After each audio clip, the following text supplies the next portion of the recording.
Suburban Strange by Oswald Black. Ishaan, commonly called Sean among his non-Hindi friends and associates, was at the apex of a caffeine high, the kind that made one's molars tingle and nostrils burn. Across the street, a billboard with Ishaan's face beside a platinum Rolex obtruded upon the sky over a drab strip mall parking lot while he waited for his Uber outside Walmart, the shape of a freshly purchased package of ribbed condoms bulging in his pocket. He surveyed the drab faces milling the busy lot for signs of recognition. Since its circulation, a few people had approached him in bars and told him they had seen his ad driving home from work. Today's crowd was evidently less motivated. His phone buzzed in his grip, alerting him of a new text message. He checked his screen. It was her. "I'm in my last appointment until the afternoon. The spot at 11. He sighed contentedly as his thumbs flickered across the keypad. "I'll book the room." The spot was the budget motel on the south side, where strip malls and lush suburban front lawns gradually bowed to seedy industrial warehouses and auto garages demarcated by withering roads and parking lots stuffed with grungy 16-wheelers. Between Ishaan's modeling income and her physiotherapy salary, they could certainly afford a more fashionable accommodation for their dalliance. However, there was a heightened exhilaration in acting out their depravity in an environment as dirty as their deeds. And with her, little in that department was off the table. She allowed Ishaan liberties that her recently divorced husband, of whom Ishaan knew little save for his bedroom deficiencies, could not even imagine, or, if he could, would deem sinful and wrong. Ishaan was not one of those people, a sex hater. Just as the world had evolved to allow an immigrant's face to appear on a billboard for one of the highest symbols of financial success, so had they grown to accept and even appreciate the liberation of its people's deepest sensual desires. He was a part of this brave new world, and as his mind eddied with myriad frames of sultry temptation, he felt the crotch of his coal slacks tighten around his pulsing, eager member. He encouraged himself to cool his jets as his Uber parked curbside. It was an older model Toyota Corolla. The driver at the helm was of similar heritage, though, judging by the thick beard and Islamic skullcap over his dark, thinning, and disheveled hair, the same could not be said for Faith. Luckily, the rivalries that plagued Ishaan's native country were less insurmountable in the New World.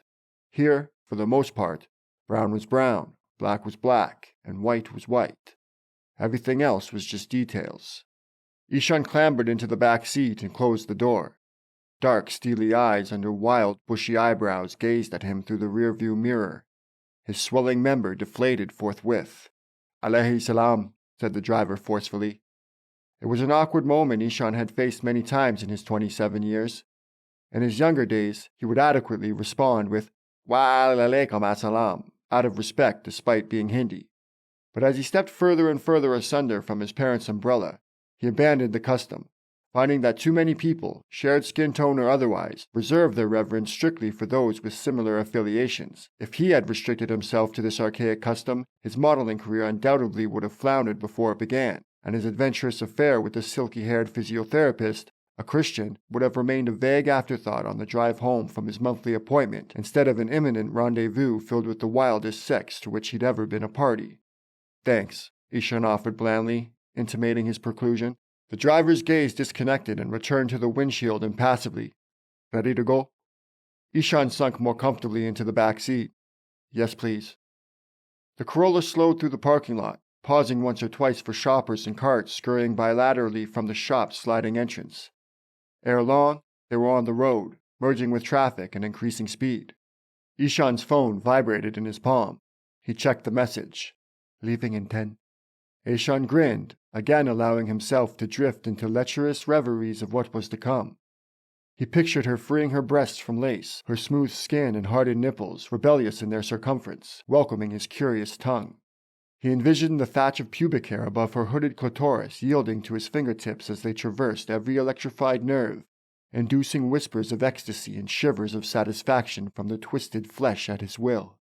His fantasy grew so honest that he could smell the musk in the beaten motel carpet and the cigarettes in the coffee-stained bedsheets. He inhaled sweat and perfume from her wrists and neck, equally fragile and thin.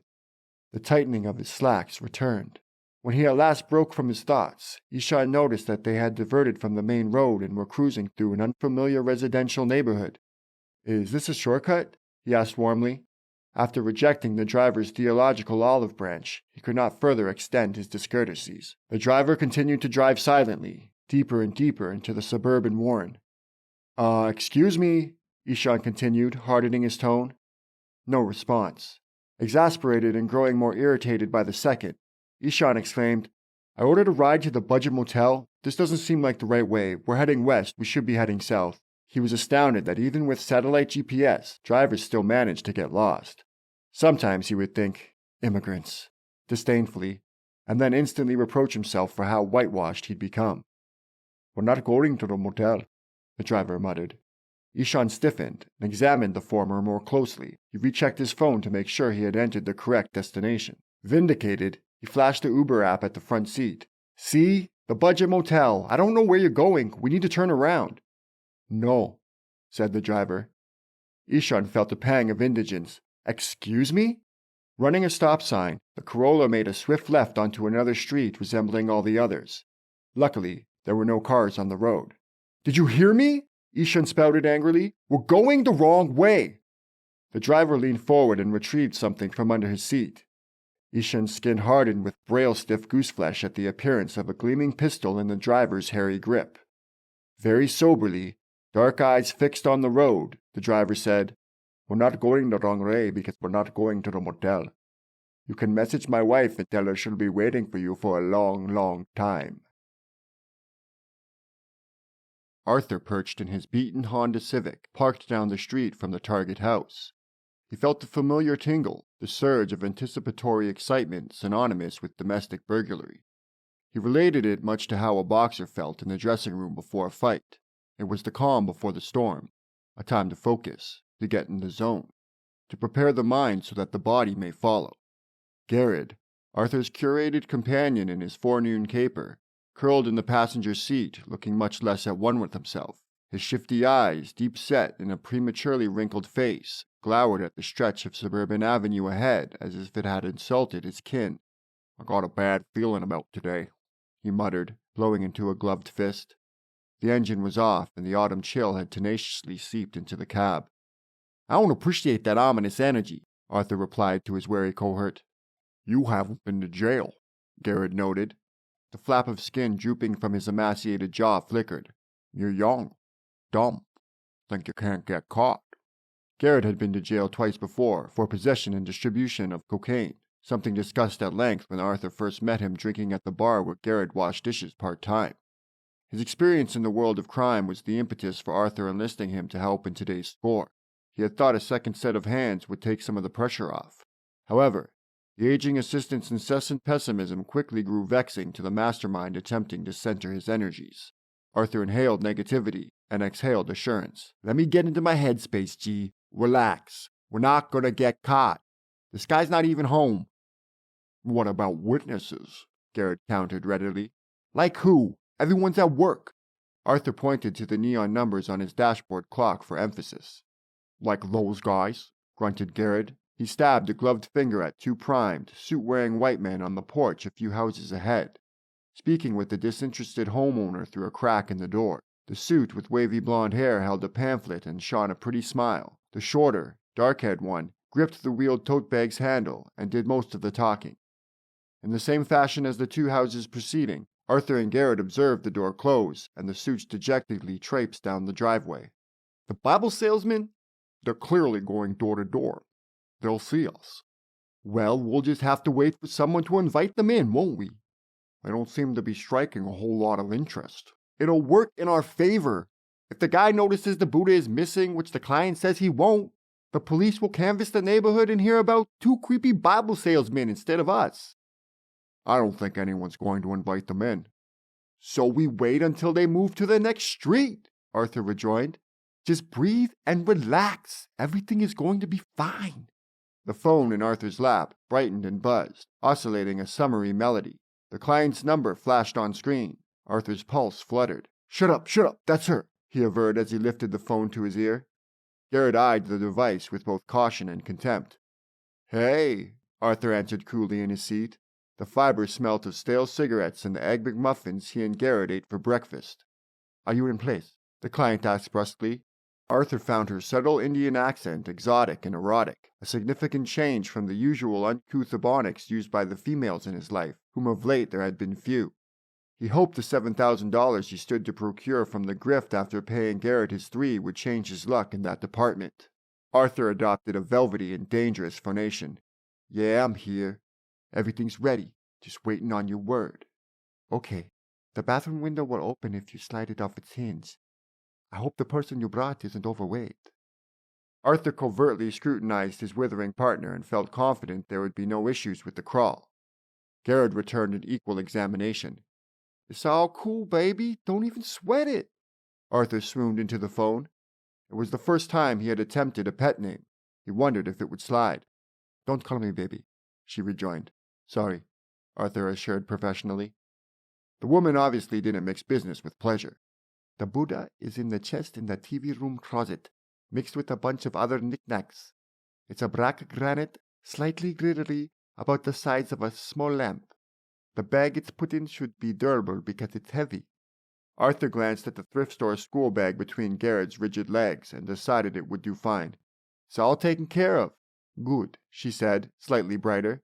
Arthur shifted to a more comfortable position and peered out his windshield to ignore his accomplice's impatient grimace. The Bible salesman braced another closed door and forlornly trudged their pamphlet and airport dolly to the house adjacent. "I don't mean to pry or nothing," he started, "but wouldn't it just be easier to go to Bed Bath & Beyond and buy another one of those things? The statue has been in my family since the Pala period. It has sentimental value." "You're a Buddhist?" he asked, hoping he didn't sound like a small-talk yapping first date. "My faith is none of your business," she returned tonelessly. Arthur's ghetto side slipped out. "Unless you're Muslim, then it's everyone's business." The client chuckled softly under her breath in a slightly lower tone than her speaking voice. "I guess you got me there," she said with a marked increase in warmth. Arthur felt his confidence and virility rising. She continued, "Look, I would go myself, but I've got a restraining order put on him after the divorce. And if he knew I wanted it so badly, he would keep it under spite." "Sounds like a petty man." "Very." "Okay," said Arthur, unintentionally catching Garrett's bulging gaze in the passenger seat. "We're just waiting for the coast to clear and we're going in. Call me when you have the statue." "Will do," Arthur avowed vigilantly. The line severed. Arthur slipped his phone into his jeans. "What the devil were you two jabbering on about?" demanded Garred. "Muslims and Bed Bath Beyond? Cool, baby?" Arthur regarded him like the 50-year-old ex-con and dishwasher was his sugar-hopped child asking too many questions after a long day of work. "It's called building a rapport with the client," he explained with hand gestures, "so they feel less inclined to stiff you on the bill after the job." He cracked a smirk. "You wouldn't want that now, would you, Garred?" "No, I would not," he said with humorless spirit. "I need this money." "All right, then," Arthur consummated soothingly. "Let's settle down and get into character. We're going in through the bathroom window at the side of the house. The statue is in a trunk in the television room closet. We'll get in, get out, and be counting our money by lunchtime." Ahead on the street, the two Bible salesmen stepped with augmented smiles into the entryway of a potential thumper. The door closed behind them. The coast was clear. "Okay," Arthur stated gamely. "Let's get to it." Garrett's old bones reticently acquiesced. Out on the street, the autumn chill intensified into a nagging cold. Arthur shivered in his light flannel jacket and braced the frigidity. He remained confident that his decision not to wear a toque and hoodie would prove advantageous in his desire to appear as a non-threatening brand of black man. Garred, while having a more innocuous skin tone, seemed much more culpable, glancing furtively at the brick-and-mortar homes with an expression that plotted malice. The teenager's school bag strapped to his bowed spine, curious and disconcerting. "Act natural!" Arthur scolded in a hoarse whisper as they strode towards the target house. It was a semi-detached brown brick with a vaulted shingled roof and chimney. The lawn and garden were unremarkable, if not poorly tended. Accumulated leaves of yellow and red whisked and rolled with the wind onto nearby properties where owners had done a more diligent job with seasonal upkeep. Garred adjusted his gait to appear more casual. He stuffed his rheumatic hands into his pockets and strode forth, kicking his legs before him like a 1970s pimp. At the curb, the two hustled to the side of the house and located the bathroom window. At 3 feet by 2 feet, it was a narrow aperture. Arthur wasn't discouraged. He had spent a few summers cleaning commercial vents with his uncle in his youth and learned how to aptly worm through daunting narrows like the one he was facing. He produced the vinyl surgical gloves from his pocket and applied them to his hands. Garred had his head on a swivel, searching for prying eyes. "You didn't bring a gun, did you?" he asked quietly. Arthur had his palms on the glass, hoisting upward to pop the pane off its rail. Decaying leaves crunched under his teetering heels. He replied absently, "No, why?" "The maximum for armed robbery is life," Garred pronounced as if reciting a ghost story around a campfire. "The maximum for B&E is 10 years. Arthur bit his lip and struggled with the window, hopping it up and down, waiting for it to unlatch. "Jesus, 10 years," Garred muttered to himself. At last, the window popped off its rack, and Arthur carefully guided it aside like a seasoned cat burglar. The drawn lace curtain flickered against the breeze. Arthur smiled. He was halfway there. Garred was starting to pace erratically behind him. "I can't do 10 years, man. This is crazy. I shouldn't be doing this. I could go back to jail, man. I can't." Over his shoulder, in a hoarse, nettled command, Arthur snapped, "Shut the fuck up, G! We're in!" Arthur adjusted his crouching stance to witness his partner staring into the open window like the abyss of death or the glower of a vengeful wraith, mouth slacked, gizzard flapping in sync with the lace curtains. "I'm sorry," he uttered. "I can't." With the fervor of someone half his age, Garred, and the getaway knapsack with him, sprinted out the alley and down the road until his slapping footfalls languished under the howling wind. "Gee!" Arthur called in a stage whisper, but it was too late. Garred and the school bag were gone. Initially, Arthur was overcome with frustration and anger, as if his partner's impulsive cowardice had forced the mission's immediate abort and, consequently, a loss of a substantial sum, not to mention his credentials in the industry. However, as this spiking pang tapered to broader reasoning, Arthur realized he was better off without the albatross of a drumpy apprentice and took solace knowing he would now pocket the entire $10,000 for the job instead of having to cut off 30% for someone who was arguably only brought to even the talent's nerves. Decidedly intent on procession, Arthur sneered down the empty street. He wished the frail dishwasher good riddance, though he was determined to find his yellow-bellied partner at a later date to demand a refund for the McMuffin selflessly provided that morning and retrieve his knapsack, for which now he would need a replacement on the fly. Arthur penetrated the opening in the window as narrowly as possible, using his arms to brush the lace curtains aside first, followed by his artfully maneuvered shoulders and head that breached the space with an infinitesimal surplus.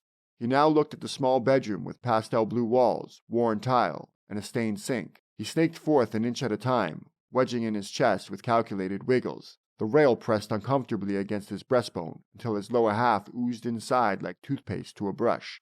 He braced the pungent domestic aromas of spice, smoke, and aftershave, carefully placed his hands on the cold tile for balance, and reeled in his remaining ligaments and sneakers. His feet fell heavily off the windowsill, hitting the tile with a dull thud. He lay prone on the chilled floor for a second, gasping and smiling. He rose, dusted his clothes, and exited the bathroom, finding himself in a confined, carpeted mezzanine stationing a washer and a dryer between the main floor and the basement. A finished load, indistinguishable between muslin garb and bedsheets, pressed against the dryer porthole. Now Arthur understood why his client had reacted mirthfully to his crack about the ostentatious theology. He scurried gamely to the next level, where he presumed to find the television room and the closet housing the granite Buddha. The house walls were a vibrant green that Arthur found tacky and distracting. The television room was adjacent to the kitchen, where the stovetop showed sauce splatters and the sink overflowed with soiled dishes.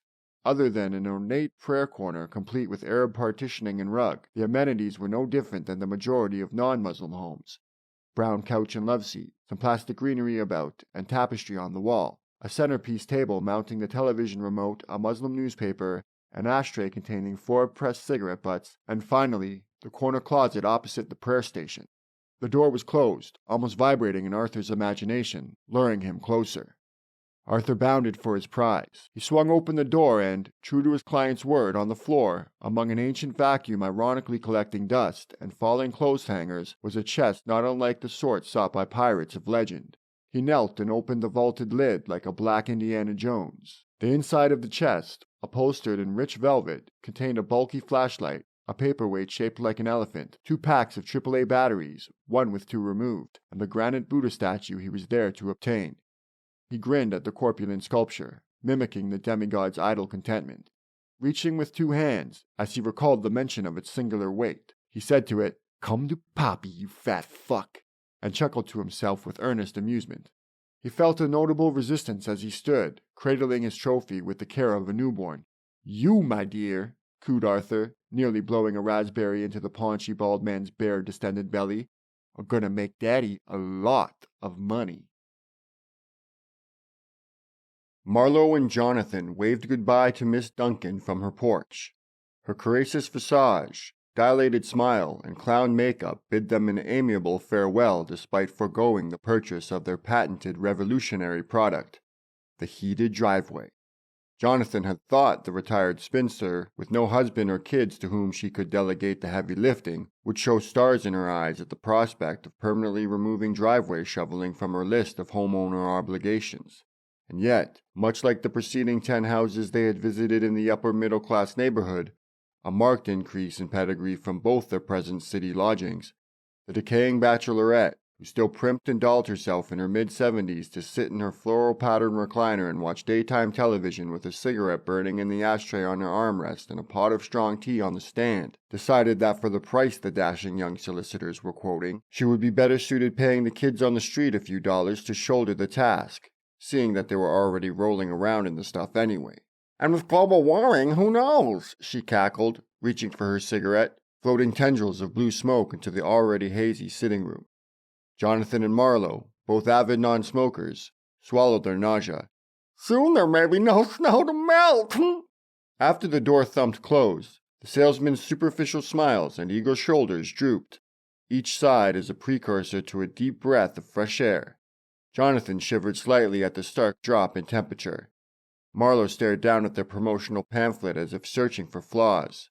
As Jonathan lugged the dolly containing their sample model, a 4x4-inch square of pavement connected to an aluminum heating wire in the cell power source, and a coffee can-sized container of dry ice for exhibition, he said, feigning the utmost confusion, "Why would you invite us in if you knew you weren't going to buy from the start?" Marlo smiled in his boyish, shrewd way, putting a brotherly hand upon Jonathan's shoulder. "I think the old lady was just lonely and happy for the company." Jonathan did his best to stifle his gloom despite his genuine trepidation regarding the fate of their combined business venture. Marlo's continued positivity in the face of adversity never failed to engender Jonathan's self-loathing for harboring such a defeatist attitude, even if his skepticism was valid or incumbent. "Maybe," murmured Jonathan, forcing a smile. "We'll get the next one," Marlo coached as he admired the cloud-flitted sky, seemingly unaffected by the cold. Jonathan blew into a fist for warmth. Dry leaves crunched under his footfalls. "Laurie was dead set against me starting this business," he lamented. "If we don't start selling some of these things, I think she's going to leave me." Suddenly, a wiry aging man in loose-fitting clothes and shouldering a school backpack dashed from the alley 2 houses ahead and scrambled down the street as if attempting to escape a rabid beast on his heels. Jonathan and Marlo froze and watched his flailing arms and legs shrink down the road.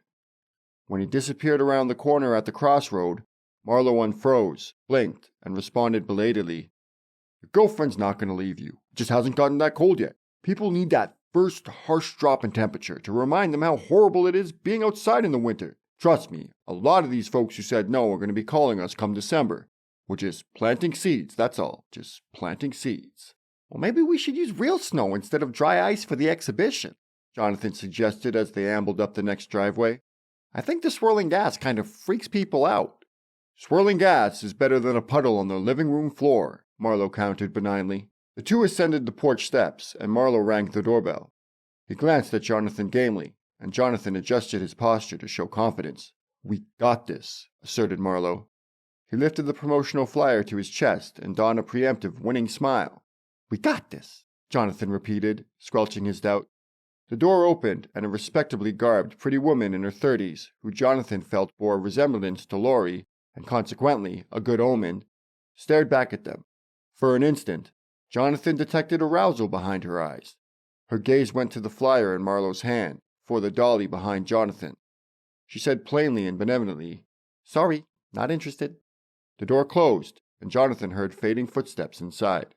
The two turned and descended the porch steps. "Maybe we're out here at the wrong time. Maybe we should come back in the evening when the men of the house are home," They're the ones shoveling, Jonathan proposed. Marlow shook his head with a tisk. A smirk carved out a dimple in his all-American profile. Johnny boy, Johnny boy, Johnny boy, he chuckled sagaciously. The housewives are exactly who we want to be selling to. Think about it. Who handles the checkbook at your house? Laurie, Jonathan answered. Exactly. On average, men do not like spending money. They work too hard for it. But if it's endorsed by the wife, it's a different story. So we sell to the wife, and the wife sells to the husband. Like the wife who just shut her door in our face? Marlow shot a sidelong, cocksure glance. That girl was far too hot to be a loyal wife. She probably thought we were her sideman here for her lunchtime dicking. Jonathan snorted a laugh, feeling somewhat amended, but guilty for constantly searching for holes in their system. Hell, that old man who took off running down the street was probably him, Marlow added humorously. Jonathan ejaculated a courtesy laugh while cringing at the ludicrous imagery. As they pressed on to the following house, a dated silver Corolla approached at cruising speed and turned into the driveway. Jonathan and Marlow halted in stride and allowed the car to park. The driver, a tan-skinned, dark-bearded man wearing a wispy tunic and knitted headgear, glowered at them from the far side of the windshield. A handsome, city-dressed young man of the same heritage in the back seat appeared buoyed at their presence, unlike the coldly leering driver. Marlow nudged Jonathan covertly as if coaxing him to get into character. Jonathan brightened and proffered a toothy grin under adorable lake-water eyes. Their conversion rate suffered among the brown demographic, but that wasn't saying much, as conversions with white and black homeowners were also low. The driver's side window declined and intensified the dark eyes beyond. What do you want? The driver asked curtly. We were hoping to speak with the homeowner of this address, said Marlow cordially. He spoke more to the well-groomed passenger in the back seat than the driver. That's me, said the helmsman. What do you want? His thick eyebrows lowered. Oh, excellent, beamed Marlow. He regarded the appropriate party with little altercation to his temperament. My name is Marlow. This is my business partner, Jonathan. We're the creators of a new product that uses solar cell energy to heat driveways and melt snow without the need for shovel. Please, help me! This man has a gun! Exclaimed the handsome man in the back seat. His convex glare evinced terror. Marlow cocked his head and instinctively stepped backward. Jonathan retreated likewise. Before either of them could make sense of the moment, a gleaming pistol appeared in the hands of the driver, its muzzle aimed directly at Marlow's heart. The promotional flyer fell from Marlow's defensively raised hands and slapped the pavement beside his brown leather brogues. The back passenger's momentarily hopeful state deflated to despair and morbid resignation. A gust of wind shuffled the scattered leaves on the lawn. Quiet returned to the street. Don't move, you understand, ordered the driver, diction garbled under a heavy Arab accent. I don't want to kill you, but I will. Jonathan's lungs froze and dropped into his bowels. Suddenly, the unprofitability of his startup and the potential loss of his girlfriend paled in the shadow of a life hanging in the balance. Arthur held the small but inordinately heavy Buddha statue in the crook of his arm as he entered the bathroom to make his exit. Despite his ebullience and pride in his criminal acumen, he remained slightly annoyed that Garred had absconded with the getaway backpack, forcing him to cradle the effigy back to the car like some shrunken head baby. At least it was a black shrunken head baby. He had one leg on the ceramic toilet seat and his free hand gripping the windowsill when he heard the front door open and the resounding thumps of sundry bodies entering the house. Get in, hurry up, demanded an Arab accent, sharp and restrained. Volleying footfalls obliged. The door closed and locked loudly. Whatever is going on here, we don't have to be a part of it, said a Western voice, male, confident.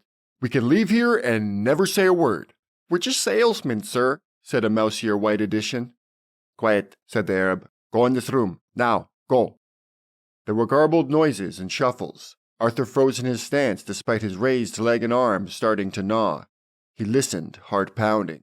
This is insane, said a third voice, raised and heated. You have me mistaken for someone else. I would never sleep with a Muslim woman, never mind a married one. Emily! Emily! The Arab barked in clips. The words were sharp with rage and sent dreadful oscillations through Arthur's increasingly numbing limbs. The litany of fearsome characteristics his client had allotted to her ex-husband was becoming disturbingly apparent. The granite Buddhist spirits remained unaffected. "I know you know her! I know you know her!" "Sir, please calm down." "Emily is your wife?" gasped the heated voice incredulously. "And you defile her!" growled the Arab. The accused now sounded contesting. "How could she be your wife? She's Christian. Doesn't your religion forbid interfaith marriages?" The Arab's voice returned, slightly amused. "What do you know about Islam? The Prophet himself allows a Muslim to marry a Christian." His voice dropped, twined with weakness and anger. "She was Muslim before we married. She converted to spite me, to embarrass me, like she has with you." "It seems like you two have some things to settle privately," said the more assertive of what Arthur assumed were hostages. Clearly, one was his new client's lover. If he had heard correctly about the other two being salesmen, Arthur deduced that the remaining captives were likely the two Bible salesmen he had seen going door to door before Garred ran off with his tail between his legs. Arthur was starting to wish he had gone with him. His raised thigh and arm trembled autonomously, unable to hold much longer. The slicker salesman concluded, "We can just get on our way and let you two sort this out." "Stop talking," demanded the Arab. "She told me she was divorced, man," shot the accused mercurially. "Less than a year and she shames me, denies the Prophet and sleeps around like some whore." "So then you are divorced," the accused countered pointedly. "Yes," the Arab murmured. "Then what business is it of yours who she spends her time with? You're divorced, and from what I can see, for good reason. I thought she was exaggerating when she told me how crazy you were, but this is insane! You can't just abduct people with a gun because your marriage failed." The mention of a gun squeezed at Arthur's chest. With all the yelling, he wondered if he could slip out the window without being heard. "I hate to say it," said the assertive salesman, "but this guy's right." "Sit down," instructed the Arab lowly, almost absently. "My partner and I have done nothing wrong. We have no stake in whatever beast you two need to hash out. We're going to leave now." "Sit down," the Arab repeated, sounding as though through gritted teeth. "Come on, Jonathan, grab the dolly and let's go." "Marlo, I'm not sure that—" "You want to stay on the couch and play counselor? Fine, but I'm getting out of here. I have goddamn heated driveways to sell." The Arab screamed, "I said sit down!"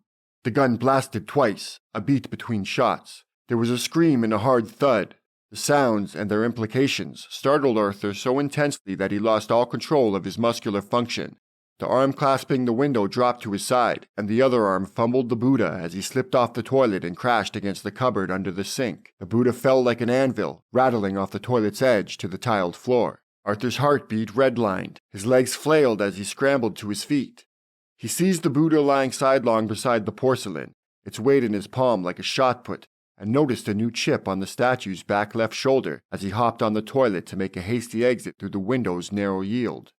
Despite knowing the pertinence of an immediate abort, something about the chip's color engendered his pause. The excavated fragment was a bold, lustrous yellow, incongruous with the black granite of which he assumed the piece comprised. It was clear the granite was only superficial, a paint or film or something similar, to disguise the authentic metal underneath, one that looked strikingly familiar to gold. Footfalls drummed down the stairs. A bearded man dressed in traditional Muslim garb appeared in the doorway wielding a pistol and glaring coldly at Arthur, elevated awkwardly on the toilet seat. He pointed the weapon casually. "What are you?" Arthur stared into the pistol's muzzle like the hollow eyes of the Grim Reaper, knees quaking the flimsy toilet seat. The bearded Arab's gaze lowered to the Buddha statue cradled protectively in Arthur's arms. "Thief? You come to my house and steal?" He reached out, expecting the statue's return. Arthur remained motionless. The thought of forfeiting his bounty, which he now suspected was worth much more than a mere $10,000, seemed inconceivable. The gun thrust closer as the Arab's waiting palm gestured impatiently. Swallowing rising stomach bile, Arthur surrendered the statue. The Arab's eyes widened slightly at the piece's surprising heft, leading Arthur to believe the gunman was ignorant of its true composition. The disdainful glance he proffered toward it, the way a diner stares down at the chicken that came to his table raw, solidified Arthur's suspicions. "Get off the toilet," the Arab snarled in a tone frighteningly calm and collected. Arthur raised both hands and stepped from the porcelain to the tile. The Arab entered the bathroom and peered unfavorably at the boot prints on the seat. "You picked the wrong fucking house, man," the latter stated impassively. "Big time wrong house." He grabbed a fistful of Arthur's collar, shoved him into the mezzanine, and guided him up the stairs with the muzzle's cold steel pressed deep into his nape.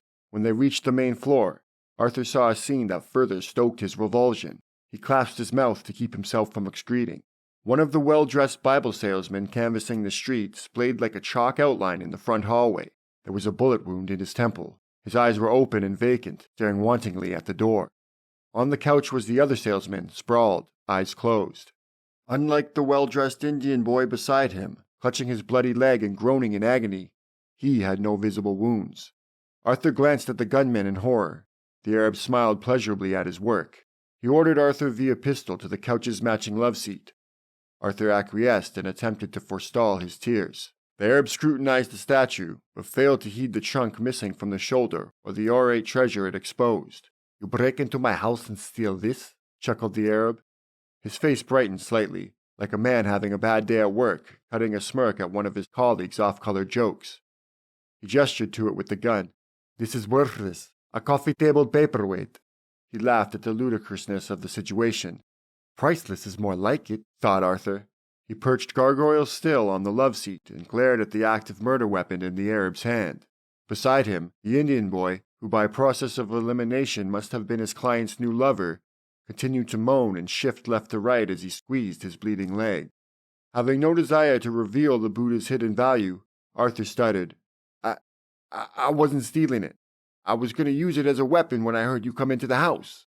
The Arab sneered at Arthur's contrived folly and lifted the Buddha with some strain. This is not a weapon."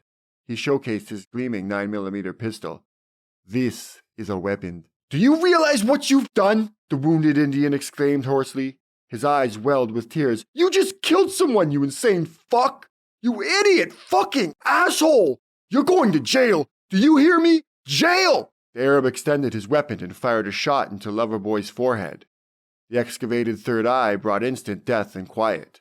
Arthur hopped in his seat, knees folding into his chest as if instinctively assuming the position of a baby safe in the womb. He trembled in a catatonic state of panic. The weapon pivoted from the corpse on the couch to the innocent occupying the love seat. "You have the gun?" the Arab demanded brusquely, soaking in high ground, gaze growing ever more mad by the second. Arthur raised his hands desperately. "No, I swear!" he cried. "I was going to use the statue, I told you!" "You lie!" barked the Arab, thrusting the muzzle at him. "No, I'm not!" Suddenly, Arthur found himself repeating his absent partner's words. "Breaking in gets you a max of 10 years. Armed robbery gets you life. It doesn't make sense for me to carry a gun." The Arab paused and considered Arthur's frantic explanation. He appeared to accept the logic. "Looks like you earned that McMuffin after all," thought Arthur of Garred as a wave of relief touched surf. "Lift your shirt," the Arab ordered with an upward motion of his gun. Arthur obediently raised his flannel and white tee, showing black skin and red boxers cresting his denim waistline. The Arab conveyed his satisfaction with resting eyes and a nod. Arthur released his clothes. "You know these people?" asked the Arab, gesturing with his pistol at the 3 inert bodies scattered across the room. Arthur glanced at the dead lover and salesman. Mouth gaped, he wagged his head. I thought you'd be at work," he explained in a weakened whisper. The Arab grinned inside his burly beard and adjusted his tunic. He glanced at the Buddha in his grip and let it drop to the floor. With a resounding thud, it landed heavily on its side beside a tote bag on a dolly. Arthur watched the frozen smile staring back at him, thinking of how to escape this madman with the Buddha and his life intact. "Look," Arthur started carefully, "I can help you with this. I can help you clean up, get rid of the evidence." He tried to sound more cunning than desperate, as if he might have experience with this kind of thing. The Arab stared at him dubiously, but not so that the offer went unevaluated. However, he ultimately had other priorities for the moment. He pointed the gun cursorily at Arthur as he stepped to the dead Indian boy on the couch and rummaged through his pockets until he appeared with the dead man's smartphone. "This man slept with my wife," the Arab quietly grumbled as he searched intently through the phone. "In my religion, this is a sin worthy of death." He grinned morbidly before his thumb stamped the screen, made 2 swift executions, and the ringing line resounded through the room on speakerphone. Arthur's client answered the call, and the Arab's malignant grinning found meaning. "Sorry, I got held up at the office. I'm almost there," she said contritely, assuming it was her lover on the other line. The Arab reveled in his unveiling. "Don't bother, Rory. Your boyfriend has gotten held up too. Permanently, I'm afraid. A pulsing silence held the line. Jaundiced teeth appeared inside the Arab's beard. Hassan, what did you do? Arthur's client replied at length. Her tone was punitive and matronly, firm but not altogether appalled. Justice, Rory, justice, he returned decidedly. Surprisingly, he let his eyes off Arthur, turned his back, and stepped to the sitting-room window, peering through the slats of his Venetian blinds at the sunny street outside that remained oblivious to the hellishness unfolding within the unsuspecting exterior. Arthur contemplated making a break for the Buddha. If he could seize it in time, he could use it as a bludgeon. He also considered the consequences of not seizing it in time, and thought he had a better chance at survival by remaining innocuous in the love seat for the interim. Stop calling me Rohi! We are divorced, you fucking psycho! His client screamed rabidly into the receiver. Her distorted rage irritated the Arab and sent a dreadful chill down Arthur's spine. The last person to cuss at the man on the phone was sitting on the couch, chin up, with a bullet in his head. Arthur watched the Arab brace a pang of fury, swallow his displeasure, and return ministerially to the phone. I just thought you should know he is dead. And soon so will I be. The only difference is I will ascend to Jannah. Her aggressiveness faltered, withering to desperation. You did not kill him.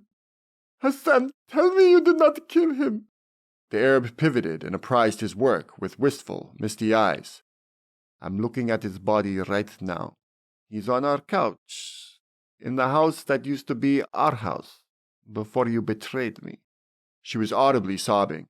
I'm calling the cops. You're going to prison for what you've done. The Arab chuckled tiredly under his breath. You sound just like your boyfriend. Go ahead. Call the police. They won't make it here in time. Arthur's stomach twisted. If this man was about to commit suicide, there was a good chance he would bring the cat burglar along for the journey, Muslim or not. And Arthur was confident that with his lifelong rap sheet of transgressions against his fellow brothers in society, he would not be ascending to Jannah. His only shot at survival was to act swiftly and effectively, to find a way to overpower the Arab before he put them both in the ground. His captor ended the call and let the phone tumble to the carpet near the graying Bible salesman. Arthur glanced at the other suit flailed on the couch and, for the first time, remembered that when he had heard the gun go off while in the downstairs bathroom, he had heard only 2 shots. One of them dropped the mouthy salesman attempting to leave, and the other went into the lover's leg. This meant the remaining salesman was not dead, but simply passed out, ostensibly from watching the point-blank execution of his business partner and the violent mutilation of the person adjacent. Arthur surmised that if he could get the Sleeping Beauty to awaken, they might together be able to overpower the Arab, or at least he may distract the Arab long enough for Arthur to crack him over the head with the 20 pounds of solid gold resting a tempting foot away. Arthur fantasized about the worth of such a weight and felt a surge of rejuvenated courage. He had options. All he needed was the right moment to act. The room hung in silence while the 2 surviving men cast withholding expressions. Arthur's phone vibrated loudly in his pocket. His blood drained to his toes. He was terrified his hunch as to the message's sender was correct. The Arab, cognizant of the disruption, leered at Arthur's curled form on the love seat. Arthur remained as statuesque as the Buddha on the floor. The phone vibrated a second time. The Arab's thick eyebrows lowered, suspicious and nettled. He extended an impatient hand. Give me your phone. Arthur almost blurted the excuse that it was only his girlfriend checking up on him. However, if it was indeed his client warning him that the job was compromised, he didn't jive with what the man holding the gun might interpret from Arthur's girlfriend having the same number as his unfaithful ex-wife. If the dead Indian boy on the couch were any indication, the reaction would not be fortunate. Arthur didn't see any way to avoid surrendering his device and revealing his hitherto unbeknownst partnership. He prayed desperately that the person on the other end of his phone was anyone other than his client texting him to warn him that the house wasn't safe. Arthur reached into his pocket and withdrew the instrument of his fate. He extended it to the Arab, stepping closer to receive. For now, the pistol remained at his side. He snatched the phone roughly from Arthur's trembling grip and used his thumb to access the screen. Arthur's heartbeat volleyed an anticipatory drum roll, like dice clattering across a casino craps board on an all-in bet for his life. The Arab glanced at Arthur from the aqua glow of the phone. Garred messaged you, he relayed, voice laced with a fraction of the relief presently crashing through Arthur's yielding veins. In an instant, All was forgiven for his partner's recreant abandonment. The Arab watched Arthur's face markedly brighten and mirrored his buoyancy. "Garred is your friend, is he?" Arthur nodded, as if trying to unhinge his skull from his spine. "Yes, Arthur is my friend! He's my friend! Yes, we're friends!" The words tumbled out, clumsily and poltroonish, but Arthur harbored no shame. The Arab's eyebrows raised with slight amusement. His lips shrunk curiously within furry borders. His thumb tapped a notification, dark irises reflecting the glare of the message screen. Arthur watched his benign interest mature into discombobulation before acceleratory choler. The Arab's glower flickered upward at Arthur's exonerated facade. The amusement was gone, replaced with something much darker and more pernicious. "He asked if you got away with the Buddha." Arthur's thundering pulse screeched to a halt. His arteries turned to ice. The two men's eyes, souls, and minds connected for a brief eternity, revealing each of their deepest, most clandestine thoughts and secrets. Then, the Arab's gaze drifted to the granite Buddha statue on its side, wedged into the carpet fibers like a child's discarded toy. The Arab folded to retrieve it. Arthur knew it was only a matter of seconds before his captor learned the truth. With impulse and the visceral will to survive, Arthur kicked out his crooked leg from the love seat and swung it with all his strength into the Arab's chin. The Arab stumbled back, momentarily disconcerted. Arthur used his chance to spring from the furniture and grab at the Arab's gun hand. With the other fist, he swung through the Arab's greasy beard and crunched the flesh and bone beneath. The Arab's face turned with the blow, and his balance teetered. The gun in his outstretched hand fired loudly, and a wild bullet entered the drywall behind the sleeping Bible salesman, leaving a dime-sized hole inches from his canted head. The two swirled in a violent entanglement and, through force and blind footing, tumbled to the floor. The Arab straddled Arthur and glared down at him wildly. Arthur squeezed his opponent's flailing forearms and, with a mighty thrust of his weight, bounced the Arab's mount with his pelvis, and subsequently used his grip on the Arab's wrists to roll him into a defensive position. Now, on top, Arthur's confidence redoubled. He smote the Arab's aquiline nose repeatedly with a driven fist. When the gun fell to the carpet, Arthur released the Arab's arms, twisted himself, and seized the Buddha statue at their feet. He returned to his dazed quarry and pounded the statue thunderously upon his skull. Blood rushing from the opponent's nose, lips, and split cheeks stained the black granite. The Arab went limp, breathing heavy, lungs aflame, pulse rushing through his limbs like a tsunami of predatory instinct. Arthur drunkenly rose to his feet, holding the blood-stained bust close to his chest. He had earned his prize. He contrived to save his celebration for a more suitable time and place, and dropped his sculpted treasure into the tote bag on wheels for transport. Other items were already inside, including a container with a translucent lid evincing a collection of white rocks. There was also myriad promotional flyers and tiles of asphalt wired to a power source for a reason Arthur did not know or care to decipher. He wheeled the cart behind him as he stumbled for the front entrance, maneuvering around the prone dead Bible salesman as he went. A shot rang out to Arthur's acute alarm, and a sharp wind blew by the tip of his nose. His head swiveled to the Arab on the ground, face bloody, swollen, and grotesque, the pistol again in his possession, and pointed intently at Arthur's cranium. Arthur ducked as another shot whizzed over his bent frame and pierced the wall beside the garage entrance. Panicking, but not so that he considered abandoning his prize, Arthur dashed up the stairs, dragging behind him the dolly, the cumbersome cart virtually weightless against his swelling adrenaline. Another shot blasted behind him. Arthur heard the bullet ding off the railing inches to his left. He careened around the handrail and hurdled the next level of stairs to the second floor. Without thinking, he ran into the three-piece bathroom directly ahead, slammed the door closed, and twisted the lock. Almost instantly, he understood that he had led himself into an inescapable trap in his haste to circumvent his demise, protected only by a flimsy lock that would soon give in to the Arab's underfoot when he kicked down the door and sent Arthur on a first-class flight to meet his maker. The tub and grimy grout between the shower tile, evinced from a drawn yellow curtain flecked with black mold, and the opposing toilet and rusting sink seemed to close in on Arthur, trembling in the narrow median. The walls throbbed with his distorted pulse, sounding like war drums in his ears. Between the beats, he heard stomping up the staircase. It was slow, retarded. The Arab's world was undoubtedly spinning from the pummeling he received. But he was alive, and Arthur had only pissed him off further. "Think, Arthur!" he pleaded. His gaze bounced like a bullied pinball to the accoutrements of the small room. A towel rack protruded off the wall next to the shower.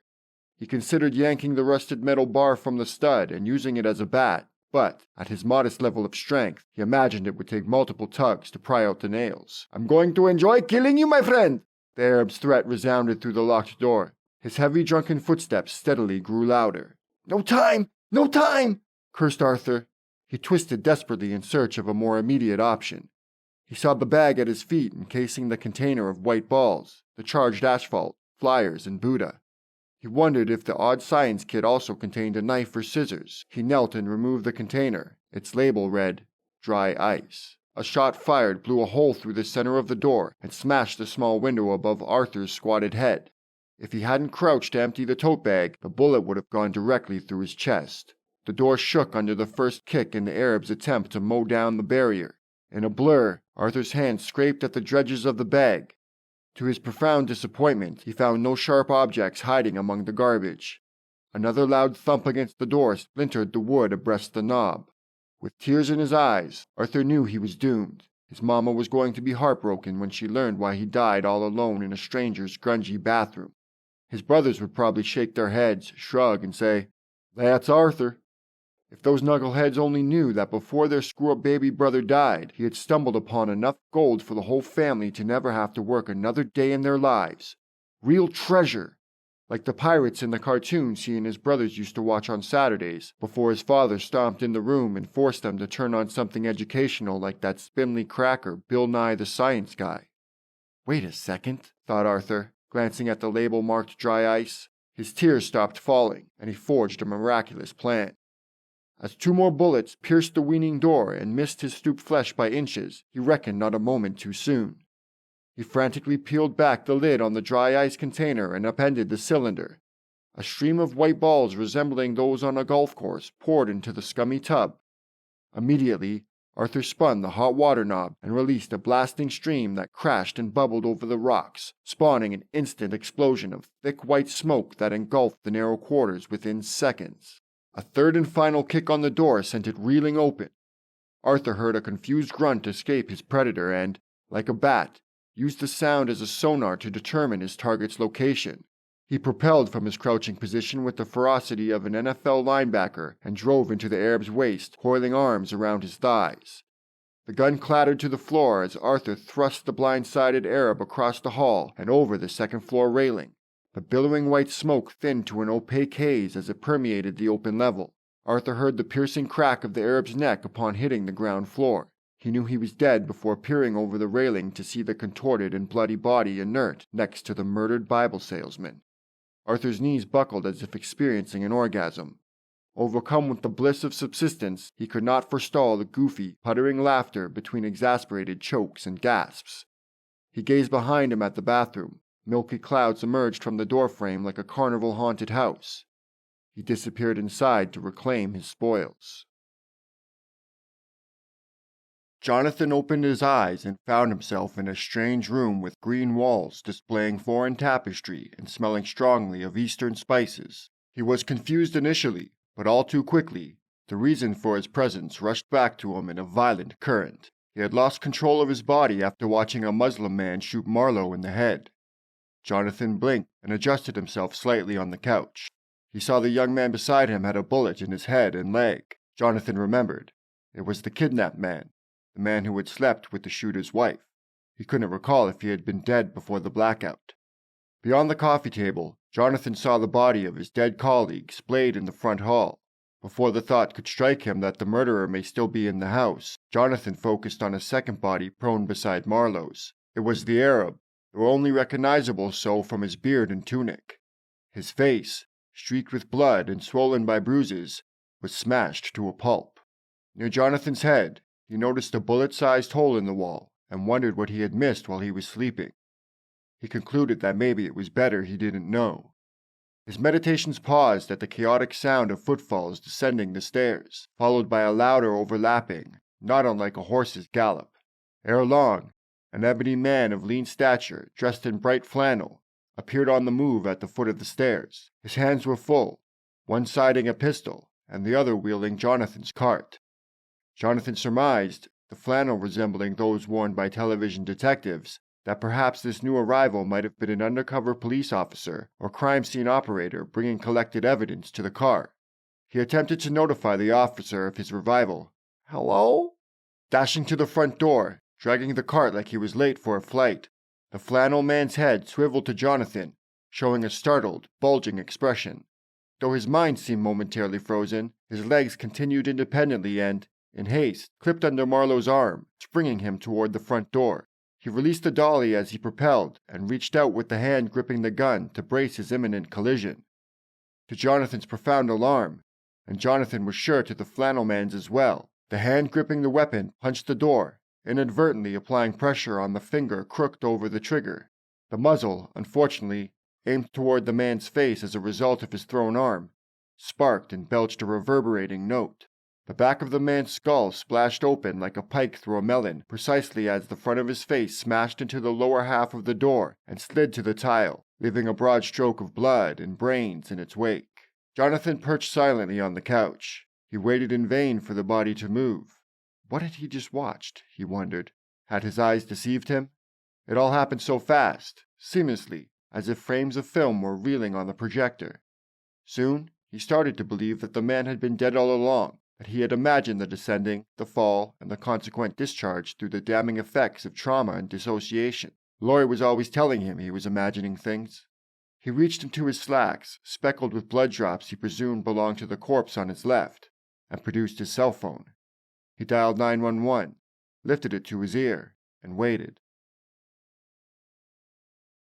At 9 o'clock, Jonathan finally walked out of the police station in track pants and shirt emblazoned with the local division number, appearing like an off-duty officer who just finished a workout. Laurie parked along the curb, restless from the 40 minutes she had been waiting to pick him up in front of the building. She let the thought of a policeman boyfriend linger and titillate her imagination. It was a reverie much sweeter than the reality of sleeping next to a failing entrepreneur every night. She had been texting Tony, what some people at the office called her work boyfriend, a harmless relationship, of course, mainly just shared breaks and the occasional flirting, again harmless, throughout her wait, as initially, Jonathan's failure to return home at 4 had blighted plans for an important dinner with her boss. She had been lamenting her frustrations to Tony over text to help her cope. It wasn't until Jonathan called from the police station that she learned that he and Marlo had been kidnapped during their door-to-door cold calls, and as a result, Marlo, the kidnapper, the other hostage, and an African-American that the police suspected to be the kidnapper's accomplice, were dead.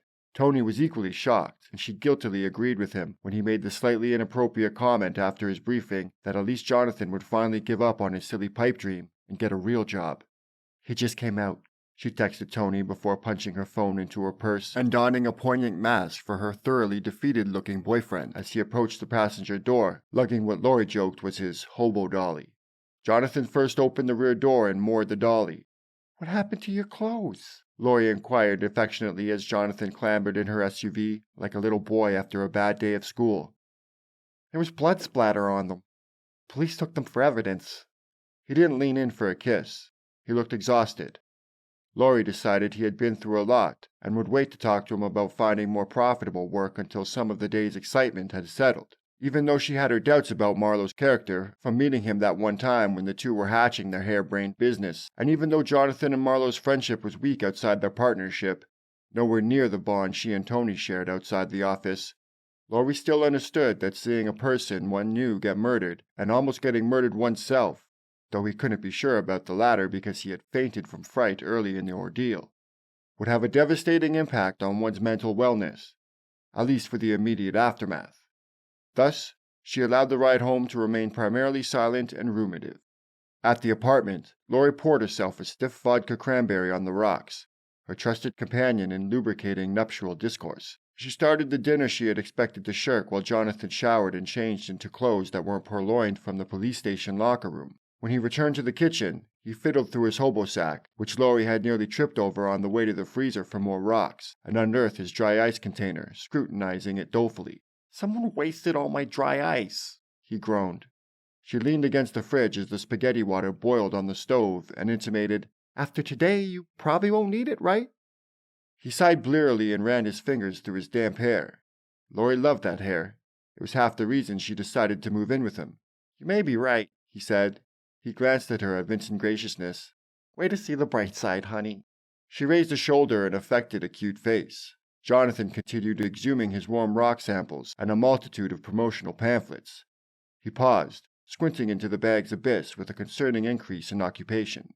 He reached inside with both hands and, with marked effort, appeared with a black stone Buddha statue roughly the size of her coffee thermos. She cringed at the tawdry novelty's augmented smile, chinky eyes, and distended paunch that triggered her explicit distaste for smiling fat people and Asians.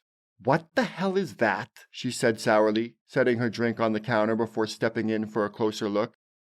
"It's a Buddha statue," he said.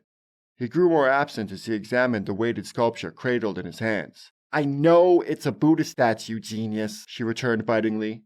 "Why do you have it? Buddhism's for Tibet and the Beastie Boys." Under the kitchen light, Laurie discerned specks of bright red she initially allocated to the granite's iridescent reflection that reminded her of the wet black skin on a killer whale. "Oh my God, Jonathan, is that blood?" He recoiled his head incrementally and proffered a deeper look, tacitly confirming her concerns. Her face twisted and she gagged.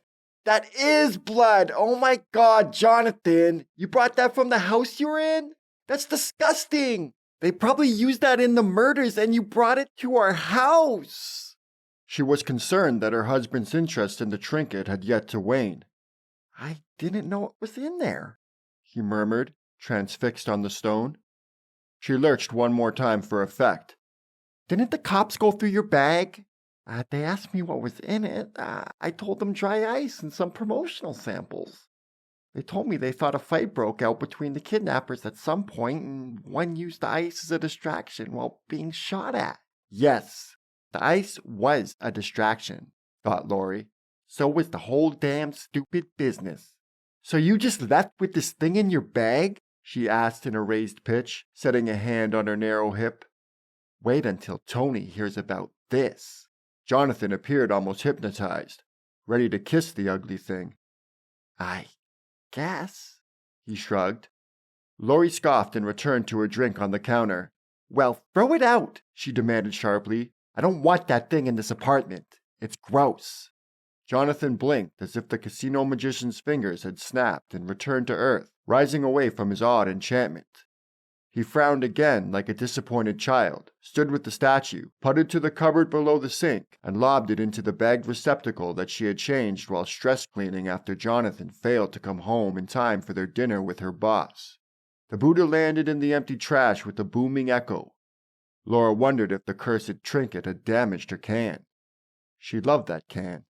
It was from Bed Bath & Beyond.